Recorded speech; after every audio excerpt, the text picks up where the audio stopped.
Hey everybody, Denise Pizzola here. Out for a morning dog walk in New Hampshire. The bugs are really bad, so sorry if I'm twitching and flinging my leash around. If you are feeling frustrated and confused, maybe even hopeless about your dog's aggressive reactive behavior, and what am I talking about when I say aggressive and reactive? I mean, your dogs might be fighting in the house. Your dog could be resource guarding from you or other dogs. You may have a reactive dog on walks, meaning you're embarrassed and mortified and people have yelled at you, you need to socialize your dog more. You need to get more training. None of which is true, by the way.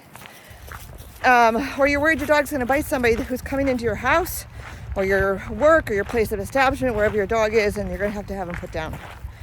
My inbox is loaded with people that have all these issues. And generally, dogs that are aggressive and reactive are stuck in an emotional dysregulation cycle, meaning your dog is barking out the windows of your house, in the car, in the backyard, in the TV, you name it. They're out of control about it. And sometimes you can't even hear what's going on. You're like, the dog has supersonic hearing because I can't hear anything. The dog is going nuts. It's usually that they're just so emotionally dysregulated, they're stuck in fight or flight, and they just keep waiting for the next bad thing to happen. Woo!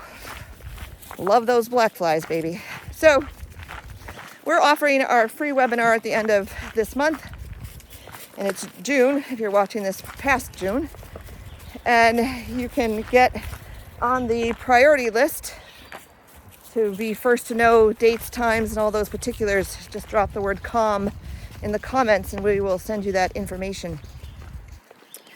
I know it's frustrating. I know everybody has told you need to socialize, you need to train more, and that is just not true.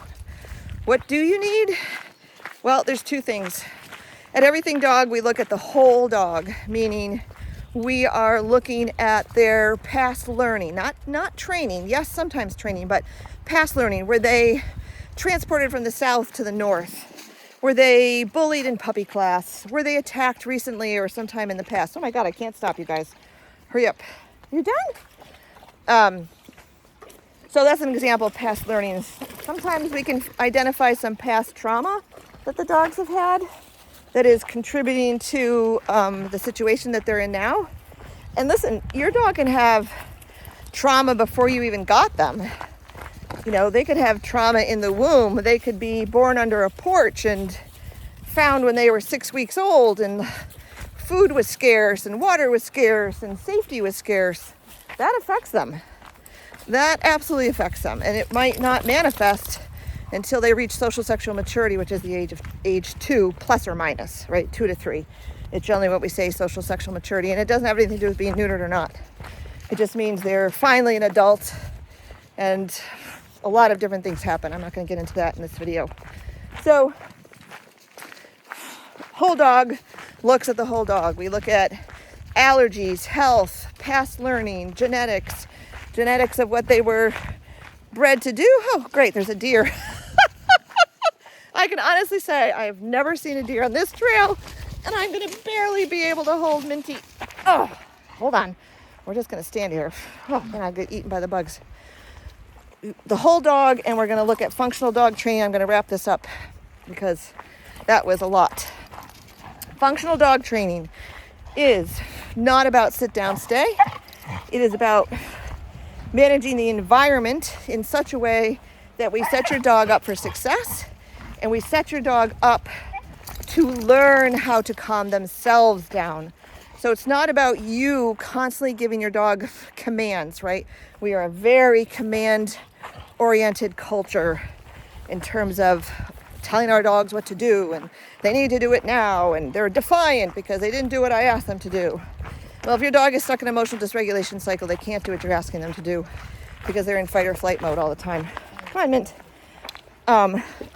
So drop the word CALM in the comments. We'll hook you up with the information. You'll be on the priority list to get access to our free webinar. The free webinar does open the doors to our online course where we deal with all this stuff. And we're excited to be able to do that again. All right, you guys, See you again. Drop in the comments calm. You can also let me know what your biggest concern is right now with your dog. What's the biggest struggle you're having? Over and out.